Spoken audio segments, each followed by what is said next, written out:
Everyone, in front of me is Xiaomi 12 Lite, and let me show you how to add photo to contact on this device.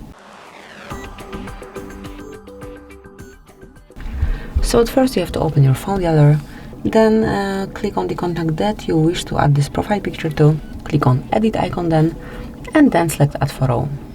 And here you can either take a photo or choose something from your gallery. Obviously you can also use file manager and so on. Let me pick this picture, then you can customize it however you like, and then tap on OK. Click on save then, and that's it. From now on this picture is assigned to your contact, and anytime Andrew would be calling you, you will be able to see this profile picture at first. So that's it, that would be all. Thank you for watching. Please subscribe our channel and leave the thumbs up.